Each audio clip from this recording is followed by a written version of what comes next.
All right, man. So I'm a few minutes late getting on tonight. I apologize, sir. It's all good. It's all I good. was watching 22 Jump Street, and my favorite scene Nice. came on. Nice. Okay, like the scene. Which one is that? It's the scene when Channing Tatum's character finds out that uh, Jonah Hill is having sex with his daughter, Ice Cube's daughter, Yeah. and just like the framing and the look, he's like Channing Tatum is just like lost. Like I don't really get what's going on. I don't Yeah, get. yeah. And then he like he flips over the picture of his daughter, puts it right there, and he's still like I don't get it. And then like just the excitement on his face, like it went on for like So 3 good. minutes, man. So good. Yeah, it really was a long scene. Yeah. So good. I rewound that like 4 times. I watched it 4 times in a row, dude. It was so good. And it's all him and just like Jonah Hill and Ice Cube just looking at each other. Just having a stare off. You got The Channing most Tatum. awkward stare off. So good. It's so effing good, man. Yeah, I forgot how good those movies were, man. I'm gonna have to like revisit those. They're just so good, man. And it's surprising that both of them are very good. They are like both. That is a solid back-to-back enjoyment. Yeah. Lord and Miller, man. Those guys are awesome. Been trying to catch up on the Umbrella Academy. Did you ever watch that? Yeah. It's not back yet. The new season, is it dropped? No. It has not dropped. That will be dropping. I did not have it ready to go when I started talking. I feel like you have 19 screens you're looking at right now. There's so many screens right now. The fact that your head does this, I know this is an audio medium, guys, but like me, I look right on straight at my screen. Javi has his head up, turned to the right. I have to, like the whole chair has to turn. Like.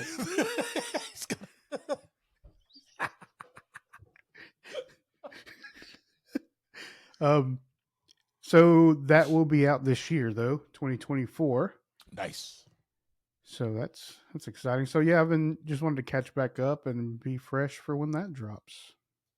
That's a good series, man. There are some like slow bits to it that I'm just like kind of drag on a little bit, and I was like, all right, let's get to.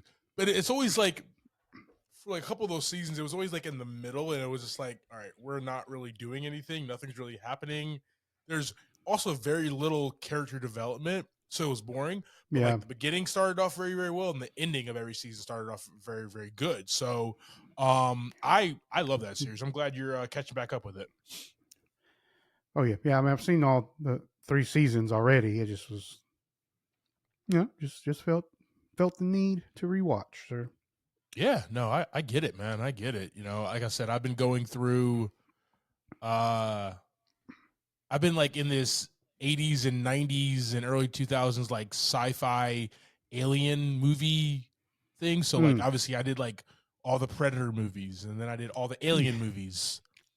Right. I ran out of good Alien franchises, so I started watching Species. Okay. And like I forgot how sexual that one was. Like the entire plot of the first Species movie, she was just trying to hump. Yep. Yeah. And then she has sex with Doc Ock and kills him. That's the movie. Yeah, that happens sometimes. And then the second one was a guy alien just humping. There was a scene where he literally drove through like a prostitute alley. I think I blocked out some of the second one out of my mind because I don't remember much of that one. Yeah, it wasn't really. I don't remember it being a good time at all. It was more like a soft core pornography film is what it was more like. Yeah, that's kind of the vibe of the second one. Like the first one was at least that like was the art. vibe of the first one. Okay, it was just a little further in the back is all that was on the first one. Less man ass in the first one. Okay. Yep. All right, that's cool. Like catching up on some old alien movies. You know what? I don't know when I'm going to stop. I'm not, because I also watched the old Dune movie. I watched Cowboys versus Aliens. Oh, that's so good. So good. Such a fun movie. It was crap at the box office and everybody hated it, but like you have James Bond, you got Indiana Jones. What else you need in life? Yeah. I've watched it quite a few times over the years. It's a good flick. Dynamite knife, boom, every single time, bro. Best scene in all of cinema, outside of this scene in 22 Jump Street, is the dynamite knife, man. My favorite. That's fair. Oh boy, what else you got going on this weekend? Went to go see Argyle. Yeah, how was that? Argyle was a dope flick, man. So I'm a big Matthew Vaughn fan. That was a really cool. It was a different. He's like the spy master director now. He's done all the Kingsman movies. He did Layer Cake, which is more of a drug heist spy movie, but he adds this entry as well. This was a dope film, man. It's a more lighthearted than his other movies. It was a good time. Definitely good. Sam Rockwell, okay. Badass. Oh yeah, badass in this movie, dude. So we got a lot more out of it than just in the trailer. That's good heck yeah, dude. So awesome. much more. Had a good time, man. Good deal. How was your eggs? How'd those turn out? They're still cooking, man. Slow and steady wins the race. Slow and steady. They're almost there. Which is that'd be crazy. It's like you're smoking a pork butt, but just making an omelet.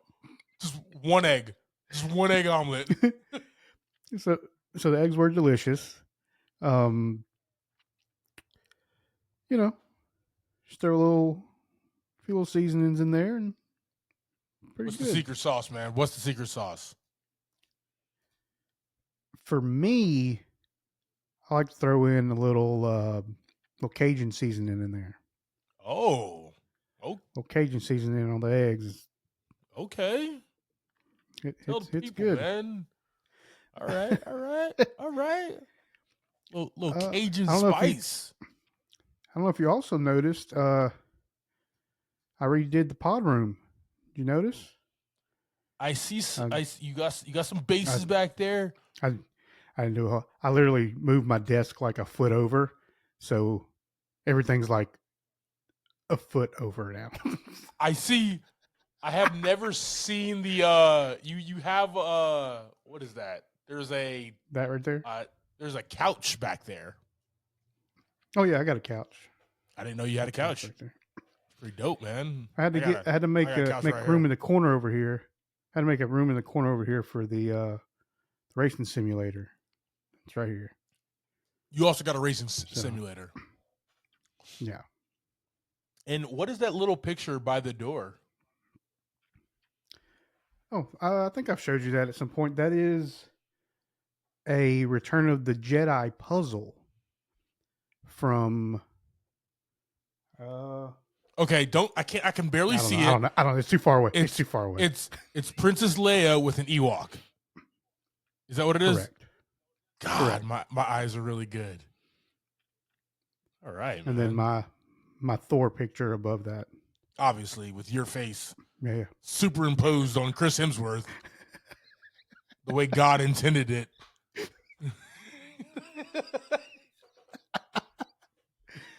Only if you were not busy back in 2010 and 2011, dude. Only if you weren't busy. Yeah. If you just wasn't this awesome, famous rock star back then, you could have been Thor. Yeah. We would have been like Chris Hemsworth, who?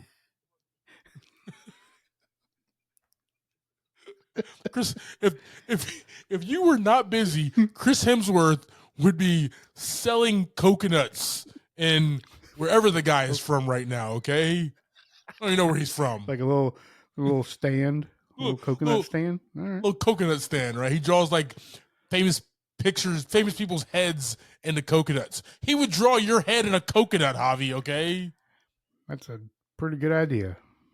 Hey, so man, you need to go ahead and draft that business license before somebody else does. In hunts.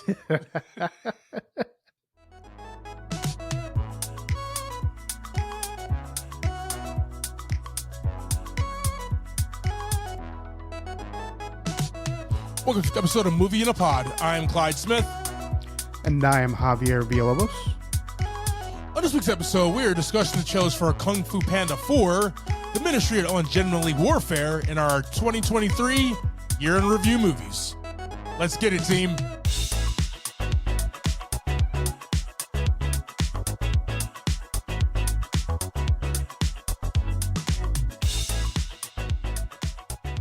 All right, team. Hope everybody's having a fantastic week.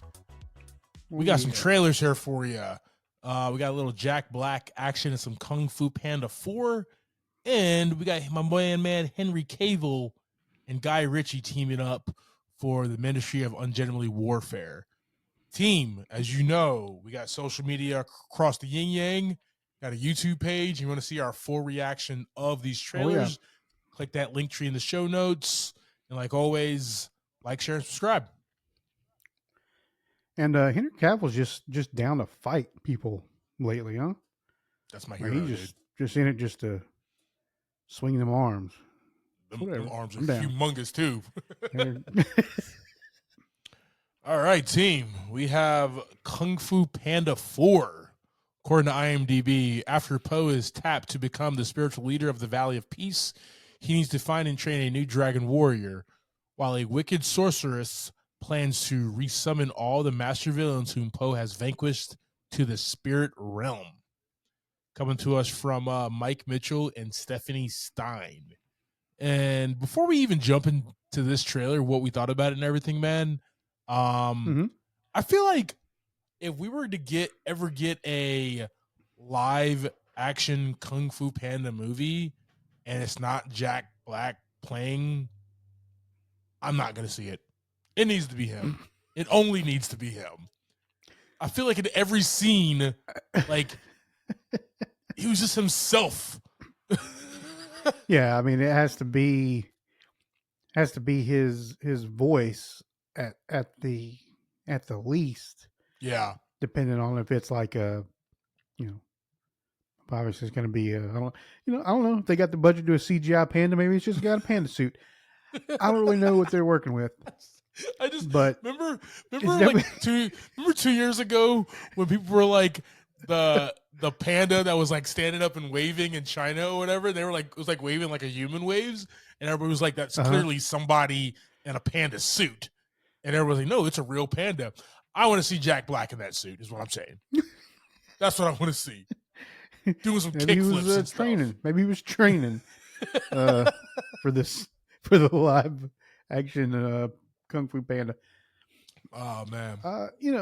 Jack Black as a actor in a regular movie is, of course, one of my favorites. He's just so eccentric and so funny. But he's a really good voice actor. Oh, one of the best, dude. Really, puts 100% into a normal movie and even more into these animated movies. Agreed, man. You got Jack Black. We got Awkwafina being Zen. Viola Davis, she's playing the chameleon, so she's the villain. Oh, yeah. Love to see that. Dustin Hoffman is coming back as Shifu. James Wan, Bryan Cranston, Ian McShane, Ki Q Kwan, Ronnie Chang. Nice. So we have a really dope core cast here. I Oh love yeah. these movies, man. These are not ones that I go to the theaters to see because there's kids running around everywhere. But like on my couch, post it up, bro. Definitely, I guess down with some Kung Fu Panda, dude. I Oh really yeah. do Good love time. these flicks, man. Team, let us know your thoughts about Jack Black's fourth turn as Poe, the Dragon Warrior, and Kung Fu Panda 4, guys. With all these on our socials. All right, team. So we have the Ministry of Ungentlemanly Warfare coming at us from Guy Ritchie. According to IMDb, the British military recruits a small group of highly skilled soldiers to strike against Nazi forces behind enemy lines during World War II. JV, give me your thoughts on this movie, man, on this trailer. Yeah, a lot of high octane action, explosions, fighting, guns, cool mustaches. A lot, a lot of dude Let's stuff going go. on. A lot of dude stuff happening. Um, I mean, from the trailer, looks like it's just gonna be a fun action movie. Yeah. Uh, Everything in the trailer was fun. You know, it looked like there'd be some decent dialogue. I don't expect a whole lot, but as far as the action, the fighting, the explosions, looked like a good time. Oh, yeah. So, like, a couple of things that Guy Ritchie does well, man, is he makes British guys look really cool on film. Just the coolest. Okay? Just you want I say that with like all the respect for all of his movies, man, but like Yeah, I have not seen a Guy Ritchie film where like I saw a British guy and he did not look cool. Like it's just mm, oozing. Like this is a World War II era movie, and yeah, Henry Cavill's character looks absolutely fantastic with that suit and that stash and that style.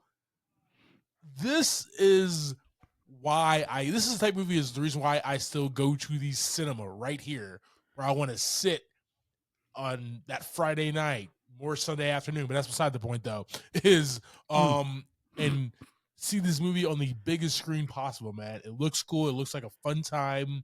You know, you'll learn yeah, about through this type of movie, you'll learn about an unsanctioned mission that I would have never known about if it wasn't for, you know, Guy Ritchie and this team of movie creators. And just the cast, okay? The cast yeah. itself here uh Eliza Gonzalez. We remember her. She was the girl from Ambulance. Alan Ritchson, who's 6'9", Just 400 pounds, or just nothing but muscle. mm-hmm. Um, Henry Cavill, Carrie Ells, Johnny Depp as Winston Churchill. Let's go. Henry Right. Henry Golding. He's so hot. You know what I mean? And just so many other people, guys. This Agreed. movie is going to be awesome, man. And like, we're going to talk about our year in review. We're going to talk about like our movies and stuff and what we're looking forward to for 2024. This didn't make the list for me, but this should have been. I should have added this on Yeah, there, this is man. gonna be a good time. Definitely a good time. Yeah, guys, we're going to throw the Ministry of Ungentlemanly Warfare on our socials. Let us know your So thoughts. And what do you think of Henry Cavill's stash? It didn't work in Justice League, but does it work here? Let's know your thoughts, team.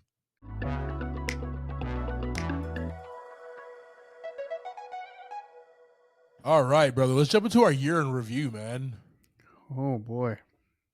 It's been a crazy, amazing, fun, very interesting 2023, man. And there were some fantastic movies that came out. There were some Mm-hmm. record-breaking movies that also came out, and there were some What? trash movies as well. So, team, Definitely a lot of those. yes. So, team, what we're gonna do, like we do every year, we're gonna give you our top 10. We're just gonna go back and forth. We flipped a coin and Javi won, so we're just gonna go back and forth from 10 to 1. our favorite movies of 2023. And Javi, since you won, what was your number 10 movie? Yeah, so mine 2 through 10, they can kind of go up and down a little bit. It's kind of hard to choose, exactly some of those because some of them were, different movies, obviously. Yeah. Um, so I'll start with number 10. I have No Hard Feelings as my number 10. Jennifer Lawrence. Nice. Uh, watched that one a few times, man. That was genuinely a hilarious movie. Um, Nothing fancy about it, just a good time. Yeah. And throw it on, watch it. Don't have to understand a whole lot, and just laugh. You know what I really liked about that movie, man, is it was a callback to those 80s and 90s kind of raunchy guy going after the girl in a very sexualized way, but they flip it on Yeah, its head with like her going after this kid um for this reason. That was like the gimmick, and that's what made it work, right? If it would have been real yeah, creepy and oozy in 2023, 2024 with a older guy going after like a younger like graduate, like college graduate or whatever girl, that just would have been real creepy. But the fact that it flipped on its yeah, and head it, and it's like the beautiful Jennifer Lawrence, like that's what makes it hilarious. yeah, and it was more funny than it was that sexual part of the Yeah, movie. Like it wasn't just creepy and pervy; it was funny. Even in those scenes, it was still funny. agreed, man. What All about you, right, man? Number 10. Number 10. number 10 here, guys, made the list. As you know, I am a big fan of things from my past, and Mm, they are in a team of writer directors doing it justice, doing it well. Right, we've had a lot of iterations of the Teenage Mutant Ninja Turtles, but uh-huh. I think finally they've caught the Seth Rogen and Evan Goldberg found the what these kids are about, man. What these kid turtles are about, and they brought them to like Yeah. high school kids. They're teenagers. Let's Yeah. make them act and be teenagers. Yeah. That was one I didn't catch. Dude. Like it was on the radar, and then once it like kind of passed the release, Yeah. it kind of just fell off the radar for me. Not that anything against the movie, it's just kind of what happened. Oh yeah, no, I get it, man. And like outside of the core four who voiced the turtles, I mean, you have Ao DeBibri, Maya Rudolph, John Cena, Seth Rogen, Rose Byrne, Giancarlo Esposito, Jackie Chan, Ice Cube, Paul Rudd, Yeah. um, Austin Pope, Hannibal Burris, Mr. Beast, Derek Will, like so many great people was in this movie. Um, it just was fantastic. Like the Yeah. tone, the look, the style. It's like another movie that's on my list. Is the visual style that it kind of takes from, and Mm-hmm. this is more of the type of movies that I would like to see if we're going to do animation, because it's like comic book style, but Right. like a live action like comic book. It just looked really Yeah. dope, man. Is what I'm saying, man. Yeah. So TMNT all the way. There you go. Number 9, brother. Talk to me. I got Blue Beetle down for number 9. Oh, forgot Uh, about Blue Beetle, dude. That show was so dope. it was a good, fun movie. Yeah. Uh, just the whole thing, kind of the ethnicity of the movie and um, the actors, everything was really good. Yeah. Funny, a little sad, emotional, but at the end of the day, it was a fun movie to watch.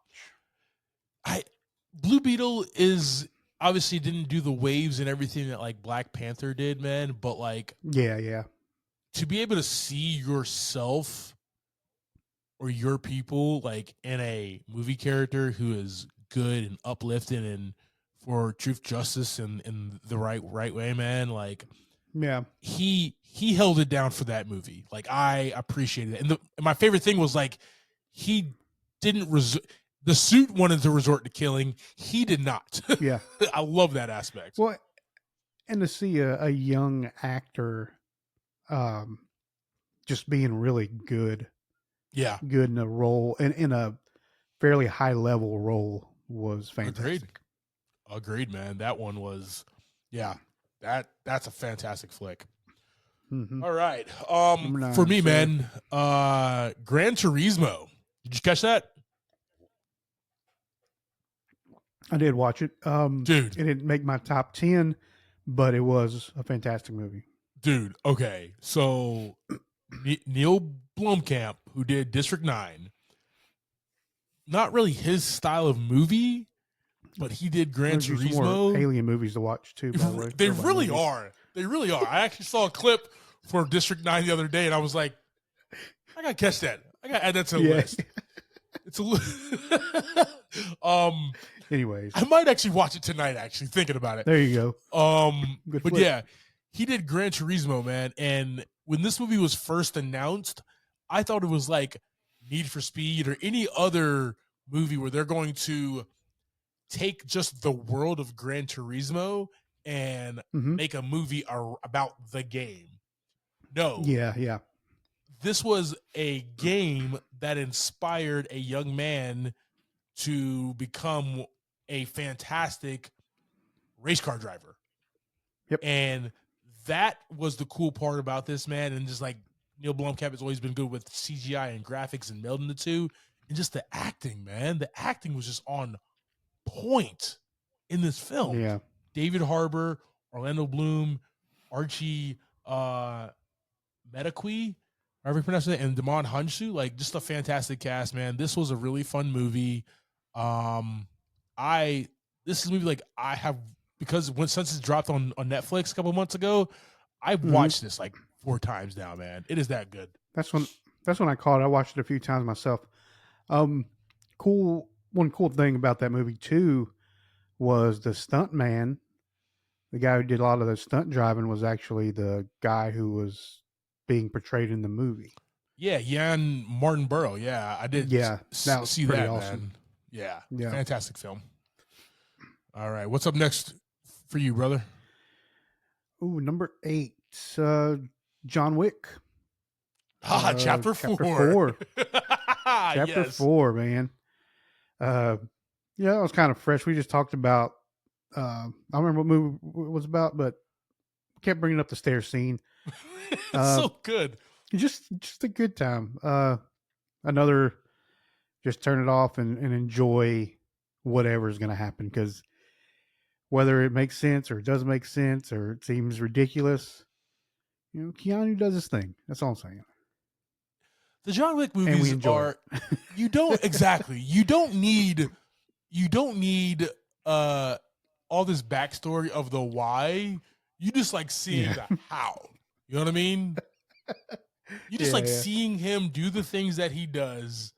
I believe this is the movie where, like, because I just watched the first 3, and I don't remember it. So I think the 4th one was the one where, like, he was in the square where everybody was driving around and he kept on getting hit by vehicles, like his body, because they were trying to kill him, and he never died. Like, pretty awesome scene. And this is the one where he also has the suit that's bulletproof, right? Oh yeah, I think everybody's got bulletproof suits at that point. And this, you gotta up the ante. gotta have them. Can't leave the house without it. Yeah, man, that was a good flick. What you got for number 8? The Last Voyage of the Demeter. Now, before you say anything, you remember how stoked I was, dude. You really were. Yo, you were. This. Oh my God, I was so excited beyond belief. I really was, man. Like, because like we just saw, like, Renfield did not make my list, but Renfield was a good movie. Yeah. And I've seen like so many other Dracula movies where he's portrayed as very like human and he's been portrayed as a monster. So you've seen him on all the spectrums, right? But this kind of and then you've seen all the different scenes of Dracula or Bram Stoker's Dracula movie story. This was just that singular chapter, man. And it was cramped. It was dark. It was scary. The theater wasn't that packed, which was cool because like that also gave it like a better vibe in the theater of being scared. Right. And just Liam Cunningham, Corey Hawkins, David Dashmalin, man, just held it down in this film, man. And this was a really fun, creepy wad. Did you get scared at all and throw the popcorn there? Did that happen? There was be a good movie. There was one scene that got me, and I was like, threw a little popcorn, oh, shit. Just a little bit. Oh, you know what I mean? Just a quick little But last points of the meter, man, really, really good. Good deal. What's up next for you, man? Good deal. Aquaman and the Lost Kingdom came in at number 7 for me. Nice. Pretty good follow up to what we've been going through with the DC situation. Mm-hmm. Yeah, I mean, it was a fun movie. I mean, a whole lot else to say. It was just a good time. It really was, though. Yes. Kind of the brother comedy of it is what made it a really good time. And just the two guys from two different worlds and having to come together to save the day. That was a fun flick, man. Oh yeah. I too have a superhero movie as my next one. Mine is Spider-Man Across the Spider-Verse. Yeah. This one ups the ante from the first one, man. The first one was just Miles kind of figuring it out, right? Becoming the Spider-Man for Brooklyn. And very appreciative of that first one. This one, I love it. He's in school, he's over there trying to balance school and home with his parents and still being Spider-Man. It's a whole balancing act, right? He's also missing Gwen. We get more of a Gwen story in this movie as well, but we also get like the Spider Society. Yeah. And they could have did that really corny. They could have done it really corny, man. Like the Hall of Justice for Spiders or something like that. But with Phil Lord and Christopher Miller, 21 and 22 Jump Street, and also David Callahan, they make it really cool, man. Like you almost want to join the Spider Society in this franchise, man. That's how cool this is. Really opened the world up, man. And they all kind of come from their own respective places, right? So it's fun to see the different worlds, right? That's something we kind of like, right? Going to different dimensions and seeing, somebody from a different dimension come here and still look like their dimension. I feel like really fun part of the movie. Yeah, I feel like the last couple of years in superhero films were all about universes moving along and seeing other, with No Way Home to the Doctor Strange movie, to the Flash movie, and now this, right? There's been so many. Everybody has used and copied off that concept. I still think X-Men Days of Future Past did it best because they didn't do the universe. Agreed. They just did the past. Fantastic film. Yeah. But this one, man, the voice cast, Shameik Moore, Haley Steinfeld, Brian Tyree Henry, Lauren Velez, Jake Johnson, Jason Schwartzman, Issa Rae, Karen Sony, Shea Wingham, Greta Lee, Daniel Kaluuya, Mahershala Ali, and Oscar Isaac. And the list goes on, man. The list goes on. Just a fantastic film. Always good to see. He splits us, actually. Miles Morales splits us. He's black and Hispanic. So he's us, bro. If we put our powers together, let's go. We put our rings together, Miles Morales pops out, dude. Not Captain Planet. We got Miles Morales, baby. So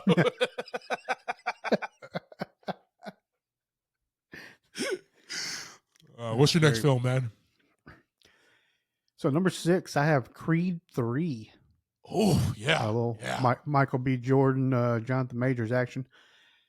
Very respectable follow up to the previous movies. Oh, yeah.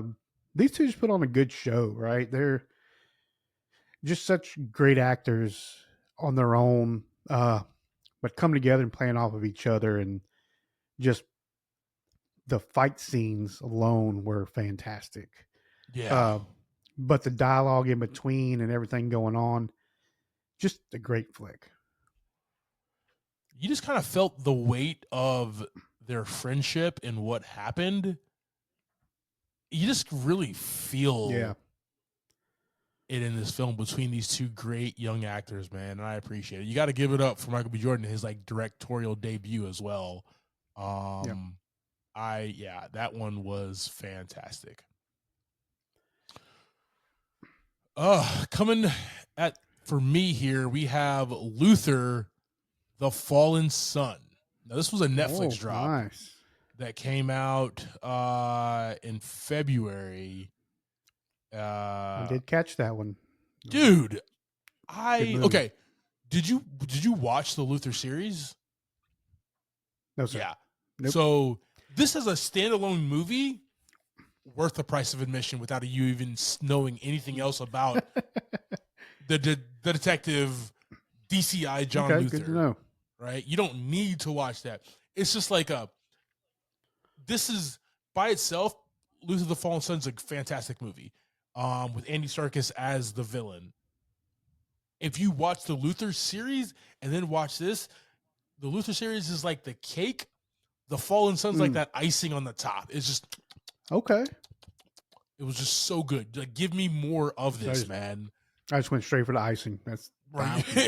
Hey, bro, it's your cake, dude. Eat it like you want it, okay?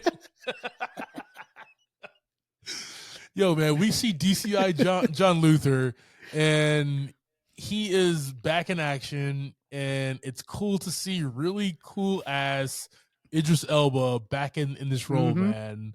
And then like the end of this movie, it's like, yo, are you moving to MI5? Are you an agent?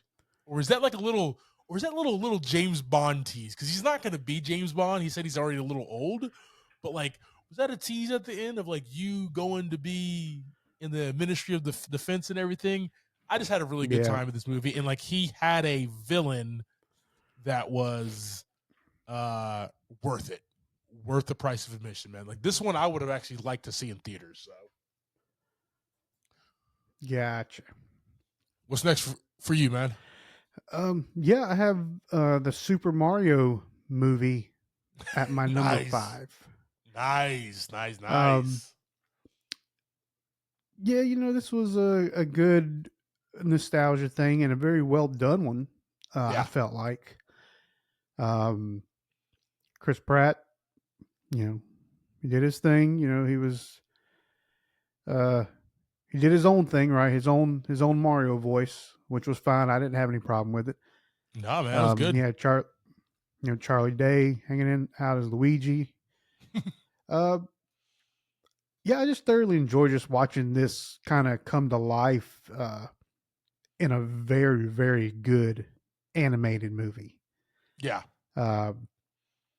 And seeing Seth Rogen, we got Seth Rogen in there. We got a bunch of other people that appear as, villains to start with, and then they're all friends, that whole thing. But just something that, I really enjoyed really more than I thought I was going to. So that's why it's voice cast, man. Great voice cast, man. Like you felt like, especially Seth Rogen, like he's Donkey Kong. I can't. You know how we said Jack Black is like Po, Kung Fu Panda, the Dragon Warrior? Yeah. Seth Rogen is Donkey Kong. There's nobody else who could have played that. That's perfect casting, man. Yeah. Oh, that was good. Yeah. Fantastic flick, brother. What you got for number 5? All right. Extraction 2, another Netflix drop. Oh, Dude. oh, Dude, yeah, I a good love flick. these movies. I love these movies. The first one, man, was just like, yo, is Tyler Rake ever gonna stop killing people? No. They literally had to put him down and fall into the ocean for him to stop. Otherwise, he would have still been on that bridge. He would be still on that bridge right now, killing people. just pile up bodies. Oh my gosh, dude. So he's Oh back for man, another one with Sam Hargrave, and they up the action, they up the ante, they up the body count, man. And it's just really, really fun. Okay. The one scene is like 22 minutes long, one take. Him just straight killing people, trying to get this family out of this jail. Just a good time. Just a good time. Kind of forgot about that one. Yeah. Yeah, dude. And it's like him and he has his team, but it's mainly just him. It's mainly just him, man. And really good time. I hope we get an Extraction 3. Idris Elba has a cameo in this film as the guy who kind of gets Tyler Rake back in the game. Yeah, this was a good drop, man, that I really enjoyed on good Netflix.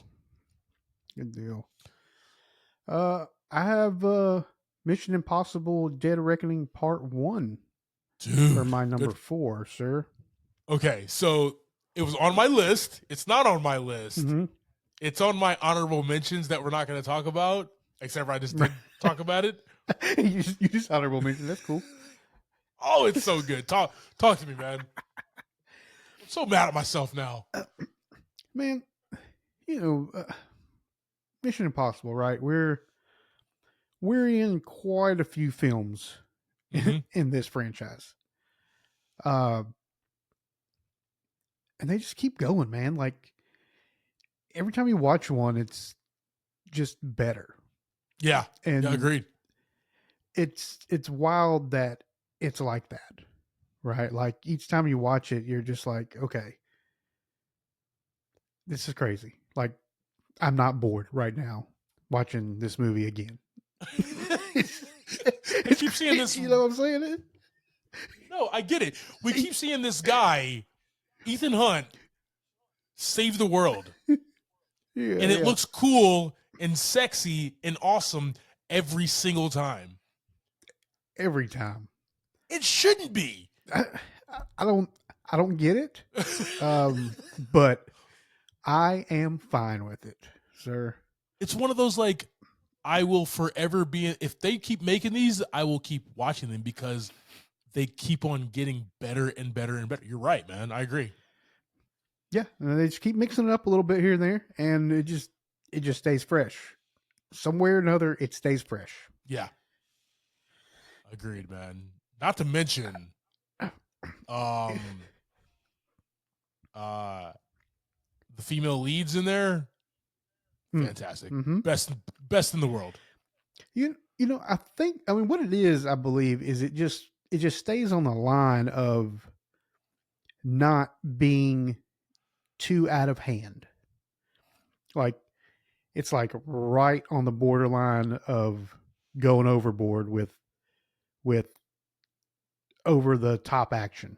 Yeah. You know, like everything you see for the most part is like Tom Cruise probably did that, you know, on a Sunday, and he was like, "This is a good idea for a movie, so let's film it this time." It's whatever though. Tom Cruise is like walking arout a mountainside, and he's like, "Anybody have a camera?" Yeah. No. Yeah. Okay, I'll come back with a crew, and we'll do it. Don't worry about it.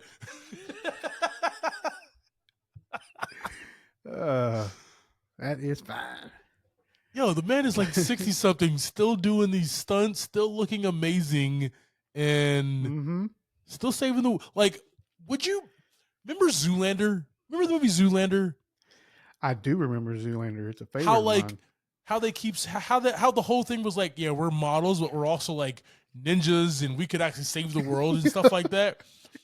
Yeah, I feel like if anybody could actually save us, it's Tom Cruise, okay? Agreed. I feel like it is Tom Cruise who could save us from anything that would happen on this planet. Thanks, Tom. Appreciate you.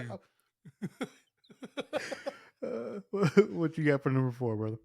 All right, man. So this was a sleeper hit. This dropped in December, so this is actually really fresh, man. But one of my favorite writer directors is Will Gluck.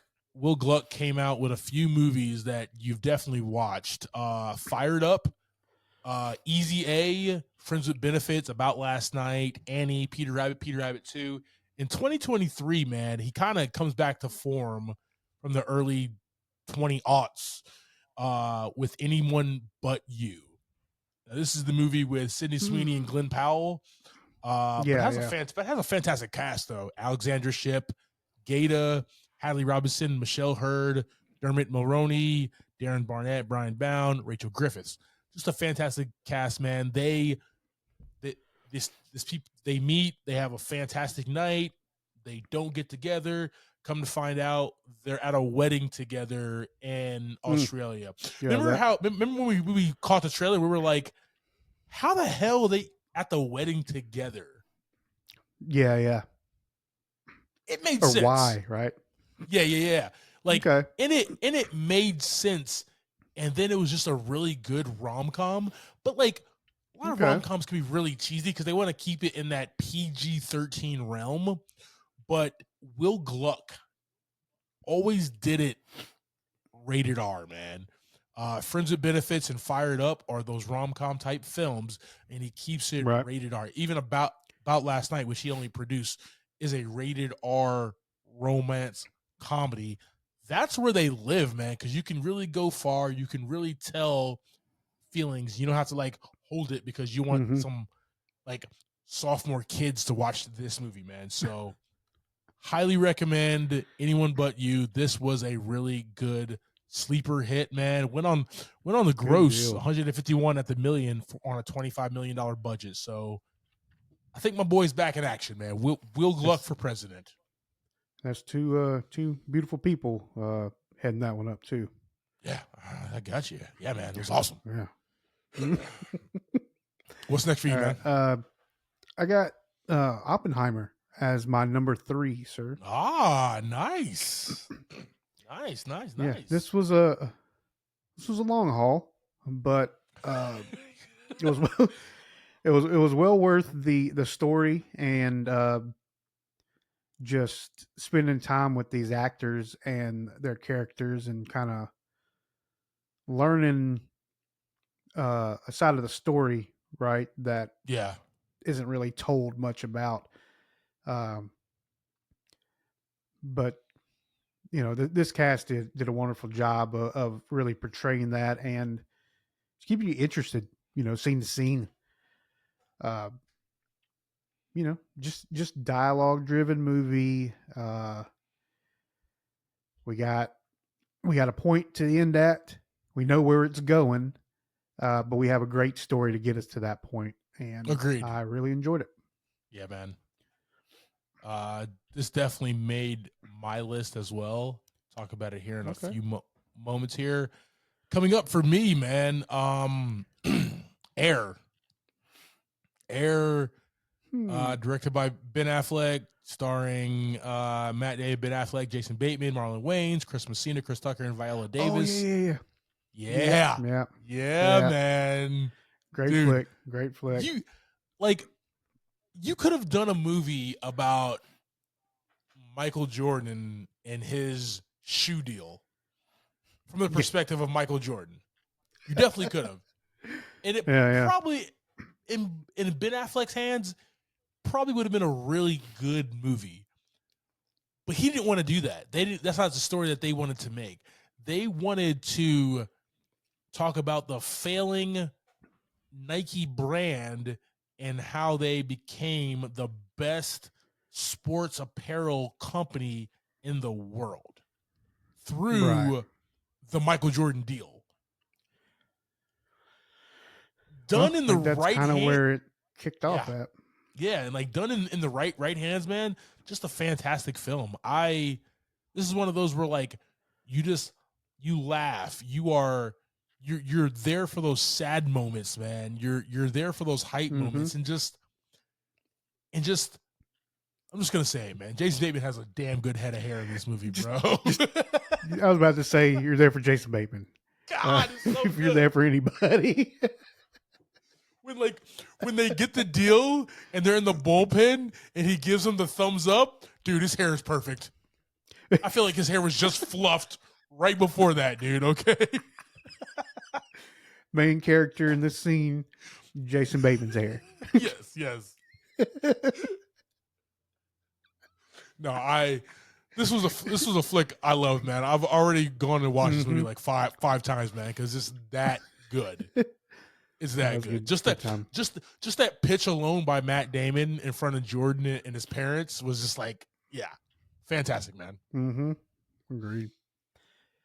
Coming in number 2 for me, sir. The Creator. Nice. Okay. I like a good sci-fi movie, just as Yeah. much as the next person. This one was just a beautiful, beautiful shot. CGI, green screen, all that looked fantastic throughout the whole movie. And just interesting take on like the AI situation, right? Like, Mm-hmm. are they at this point in the movie at the time? Are they their own species at this time, or are they still, just another a thing, right? And that's kind of where that movie was walking the line. Yeah. Um, but through the whole movie was actors, dialogue, action, everything was pretty fantastic, and like I said, the overall look of the movie is what really sold it for me. Oh yeah. Oh yeah, man. What you got number 2? All right, number 2 for me, man, is Oppenheimer, and I'm not gonna spend too much Nice. time on this because you definitely gave it its due.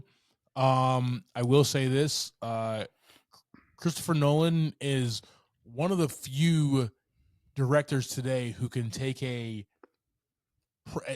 just can do a big project, a big Right. movie, right? Like as as much as I liked Anyone But You, that's a very small movie. 25 million. Mm-hmm. It's just a lot of dialogue and just making it funny and chippy, stuff like that. There's a lot of weight to Oppenheimer. There's a lot of Oh yeah. there's a lot of subject material, and only like somebody like a Steven Spielberg, like a Martin Scorsese, like a Christopher Nolan can take this kind of source material and make a fantastic film out of it, man. I say there's like probably less than 5 or 6 directors outside of Christopher Nolan who could have made this movie like this, right? There's not many in Hollywood. So big ups to that, man. Yeah. Yeah. And you got Robert to Downey, touch what's each up? of those. I would say you got to touch each of those scenes very delicately, right? You got to Exactly. like that's a very, very easy thing to mess up. Agreed, man. And I just want to give shout outs to um, Robert Downey Jr. as Yes, sir. Louis Strauss. Like, give him the Oscar already. Okay, do it. Okay, Emily Blunt, Oppenheimer's wife, give her the Oscar. If you want to do supporting again, Matt Damon, Leslie Groves, awesome.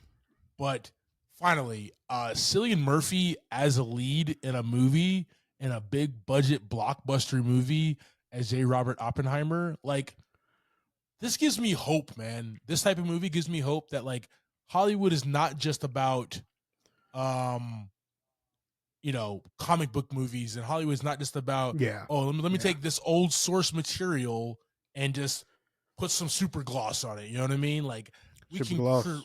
we can create and make things awesome. People will come out and see it, right? Oppenheimer was fantastic. It was. What's your numero uno, man? Number 1.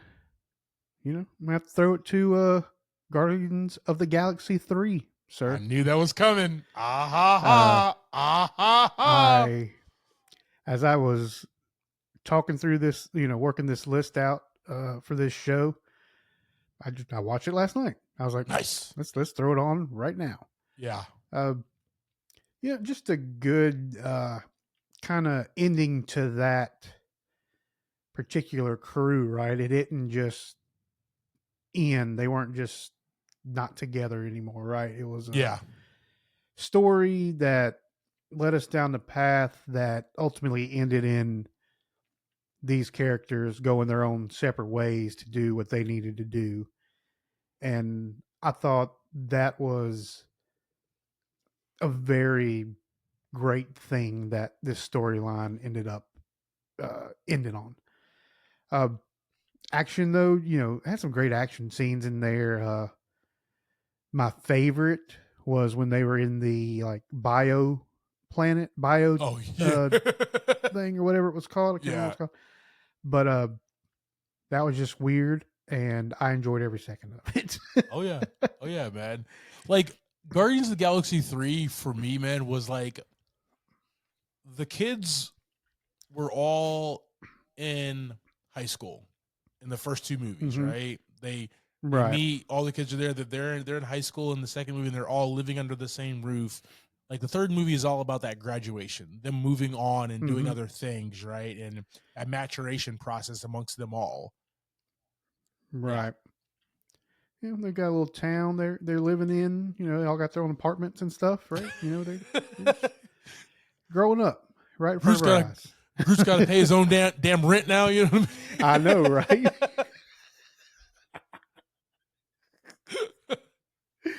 Yeah, but number one, man. That's been a favorite. To watch it multiple times since it's released. Good stuff, man. All right, big number one, sir. What you got? So you've already said it. We've only had two movies that cross each other's list. First one was obviously Oppenheimer. The second one, you already know, man. The Creator is my number one movie of last year. Nice. This was another movie that you remember when the trailer dropped, man. I was just geeked for. I was beyond geeked. Yeah. Like Gareth Edwards is fantastic. Monster, Godzilla, like that's it. Oh yeah. What's the Star Wars movie that he did? Rogue One. Like that's it. He doesn't have many credits, but his credits are fantastic. Agreed. This one, man, the story about AI, more or less like this man's journey through just one, like it's this whole story about AI and war between the humans and the artificial intelligence and everything. But inside that big story is just a man who wants to get back with his wife. That's it. Yep. Right. And this man's struggle, this man's journey, and what his motivation is through all of this, man. And so it's even though it's a sci-fi film, it's a very human story at the same exact time, man. And that's what I really appreciated this. This is one of those, man. It was an 80 million, made 104 at the box office. I really wanted this to do more. It got it's nominated for like best visual effects, best sound, and stuff like that. I just feel like more people should have seen this and enjoyed this, man. This is just like Oppenheimer in regards to this is an original idea from a man, and he got funding and was able to make this movie. Original IP, man. We just need more of it in 2024 and beyond. So, The Creator, my number one movie of 2023. Yeah, love it, man. Good deal. Interesting. We only crossed paths on the top three. That's. I know. We just like different movies. It is what it is, I guess. That's what I was telling Carmen. She's like, what do you think is going to be on his thing? I'm like, well, he'll have his and I have mine, and we just like different movies. We always have. Yeah, he said, look at my list and pick the opposite movies that came out, and that's probably it.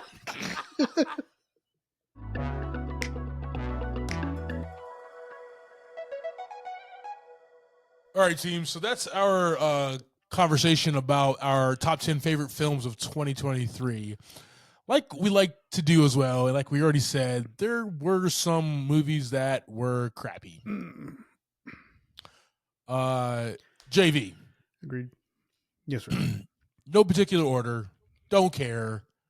Yeah. Just go ahead and talk about your. Just say them all. The 3 movies that you hated, disgusted, wanted to throw out, want to go to Blockbuster, buy the VHS, and then smash it. Whatever, man. I'm trying to find this Blockbuster. Let's start there. Just interested in that. Yeah. So my 3 that I have that were kind of a letdown for me. Five Nights at Freddy's. That was pretty fresh still. Stores. So it's still it's sitting there. Expendables 4. I know I mess with you a lot about that one and how awesome it was. It was not awesome. So much green screen. And a letdown, man. A letdown for me too was Rebel Moon. That one still sits Are there. you telling me you expected more from that movie? So those are my 3, sir. Basically, the culmination of it is Five Nights at Freddy's started out fairly strong and then just went dumpster diving very quick as well. It really did, yeah. Expendables 4, just corny. It just ended up being a corny movie that didn't really work out. And then Rebel Moon, just expected a better story, and we kind of got a very redone story. Yeah. Recycled story. So, like all everything. There's nothing 10s, in Rebel. Yeah, there's nothing in Rebel. True. There's nothing in Rebel Moon that we haven't seen before. Yeah. That's the thing. You know what I mean? Like it's a rehashing. So yeah. All right, man. So for me, the 3 movies that I really disliked in 2023 was 65. Agreed. Now, I knew 65 wasn't going to be like a fantastic movie. I just thought it was going to be heavier. I thought it was going to be a little bit more fun. Yeah. It definitely could have been. Yeah. Yeah. And it wasn't. Yeah. I thought the relationship between him and the girl were going to be different. And it's not what I expected at all.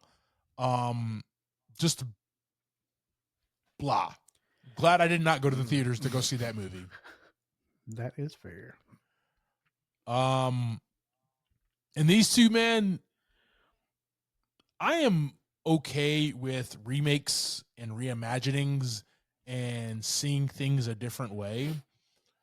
But you have 2 movies here that were perfect when they came out. Okay? And perfect 90s movies, and then you reimagine them, and they were just straight trash. The first one, White Man Can't Jump. The 1992 film, directed by Ron Shelton, was perfect. Why did you have to do this? What was the point? Just trying to reach for some cash, man. Just trying to fill those pockets. It was trash. Like, did not succeed. If you haven't watched it, I don't recommend you watching it, sir. Okay? It's on Hulu, but don't watch it. Jack Harlow as this Zen rapper. Streaming. Do not watch. Yeah. Don't sit on your couch to watch this. Jack Harlow as this like Zen awesome like guy who can ball. Trash. Sinqua Walls as Kamal, who is like this ex-baller, and he's home now, and he's just trying to make it and get back into like the balling game. Like, you don't feel the weight and pressure of these guys needing to make it like you did back in the 1992 film. Yeah. Yeah. I mean, if you're gonna remake, it's got to be strong, right? Gotta be. We're talking about Roadhouse. We're hoping that one comes out and gives us something good. I'll be talking about that one. I don't want it to be our next. Talking about that one in our next segment. I was gonna say, might be talking about that one in 3 worst films of 2024, possibly. We'll bring that up in just a few minutes here. But yeah, White Man Can't Jump, trash film. 2023's White Man Can't Jump, trash film. The next one, man, another reimagining from a 90s classic film, House Party. Now, yeah. The 1990 movie Kid and Play was a story about two guys who just wanted to have fun. Mm-hmm. You didn't feel the weight of the world, Also, there's absolutely no way in hell that you are throwing a party at LeBron James' house and nobody is there. He has no living butler, no living maid. Yeah. Yeah, I don't get that part either. Yeah, I mean, it had moments, but as a whole, it really didn't give us anything that was very memorable, right? Yeah. Like that first movie. Like you made a movie and you took all the good stuff of the first one and said, yeah, we're not going to use any of that. None of it. None of it. Nope. I don't want it. That's why it only grossed 9 million worldwide in negative reviews. It should never have been made from the get-go.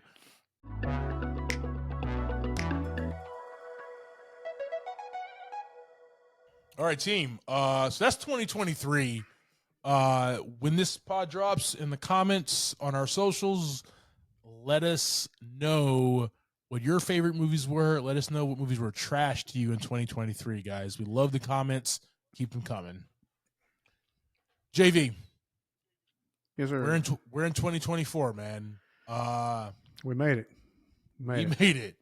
Right? On the cusp of another year around the sun. What 3 films are you most looking forward to in 2024? Talk to me, man. Deadpool 3. Yep. Definitely ready for that one. Beetlejuice. Hopefully that one doesn't end up on the list for next year. Let's hope not. And then, Ghostbusters Frozen Empire, man. Trying to finish up what Paul Rudd started, right? See what's going on with this new crew, and get to spend some time with the original crew as well. Yeah, man. Yeah, those 3 are, amongst others, but those 3 are the top ones right now. Agreed.